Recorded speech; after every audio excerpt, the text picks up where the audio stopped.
Hello बच्चों, कैसे हो आप सब लोग। आज हम पढ़ने जा रहे हैं पाठ 4 अक्ल बड़ी या भैंस। पाठ परिचय। यह पाठ प्रसिद्ध कहावत अक्ल बड़ी या भैंस पर आधारित है। इस कहानी में अक्लमंद बंदर अपनी अक्ल का प्रयोग कर ताकतवर भैंस को हरा देता है। कैसे? आइए पाठ पढ़कर जानें। सुंदरवन में एक बहुत बड़ा तालाब था। जंगल के सभी जानवरों के पानी का स्रोत यही था। तालाब के किनारे एक पुराना नीम का पेड़ था। उस पर एक अक्लमंद मिंकू बंदर रहता था। गर्मी की दोपहर थी। एक भैंस तालाब में घुसकर नहाने लगी। बड़ी देर के बाद जब वह तालाब से बाहर निकली, तब उसके बड़े से शरीर हुआ था। मिंकू ने उसे देखा तो जोर जोर से खी खी करके हंसने लगा। भैंस बहुत गुस्सा गई। वह गुस्से से बोली, तुझे शर्म नहीं आती? अपने से बड़ों पर हंसता है। बंदर और जोर से हंसते हुए बोला, अरे तो ऐसा भी क्या नहाना कि पूरे शरीर पर कीचड़ मिट्टी लगी रहे। इससे अच्छा तो यही था कि नहाने ही ना जाती। अब तूने तालाब का पानी भी गंदा कर दिया और खुद भी गंदी ही रही। ऐसे नहाने का क्या फायदा? जा जा बड़ा आया। भैंस ने धमकाया, जरा नीचे आ, अभी तेरी हड्डी पसली एक कर दूं। बड़ा आया मुझे समझाने। अरे जा अपना काम कर, चली है अपनी ताकत दिखाने। इतना बड़ा शरीर है पर अक्ल जरा सी भी नहीं। मिंकू ने ताना मारा। भैंस और मिंकू की गर्मा गर्म बातें जंगल में आग की तरह फैल गईं। सभी जानवर इस झगड़े के बारे में बातें करने लगे। अंत में सबने तय किया कि किसी न किसी तरह इस झगड़े को खत्म करना चाहिए। शाम हुई। जंगल के सभी जानवर तालाब के किनारे इकट्ठे हुए। सबकी राय, जो कोई इस तालाब को बीचों बीच से पार कर जाएगा वही बड़ा है।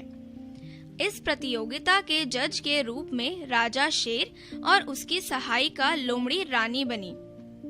जंगल के सभी जानवर यह मजेदार तमाशा देखने के लिए उत्सुक थे। आधे तालाब के इस पार और आधे उस पार जाकर इकट्ठा हो गए। मिंकू और भैंस भी प्रतियोगिता वाले स्थान पर निश्चित समय पर पहुंच गए। मिंकू बहुत परेशान था। उसे तैरना तो आता ही ना था, लेकिन इज्जत का सवाल था। अपनी परेशानी किसी दूसरे को बताता तो अक्लमंद कैसे कहलाता। बिना प्रयत्न किए हार मानना उसे मंजूर नहीं था।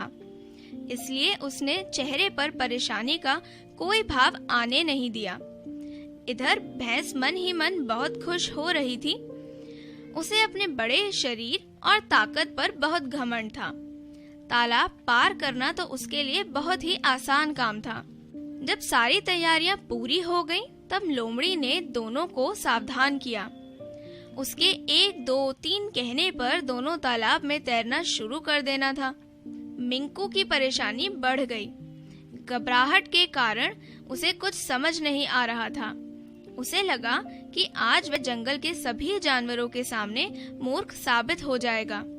लोमड़ी के 1, 2, 3 कहते ही प्रतियोगिता के लिए तैयार खड़ी भैंस तालाब में उतर गई। मिंकू ने भी थोड़ी हिम्मत बांधी और अक्ल लगाई। अचानक उसे एक तरकीब सूझी। मिंकू खुशी से उछल पड़ा। उसने तालाब के किनारे लगे पेड़ों की इस डाली से उस डाली पर 2-4 छलांगे लगाई और तालाब की तरफ झुकी हुई डाल पर जा पहुंचा। भैंस अभी किनारे पर ही थी।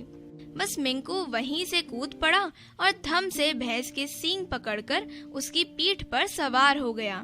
भैंस ने उसे गिराने के लिए 1-2 बार अपनी पूंछ चलाई, पर मिंकू ने उसे भी पकड़ लिया।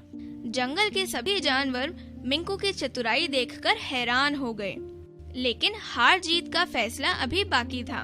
वे ये देखने के लिए उत्सुक थे कि कौन जीतता है। भैंस तालाब के दूसरे किनारे से कुछ ही दूर थी कि मिंकू जोर से उछलकर किनारे पर आकर खड़ा हो गया। सभी जानवर मिंकू की अक्लमंदी और जीत की खुशी से नाचने लगे। इधर भैंस धीरे धीरे पानी से बाहर निकली।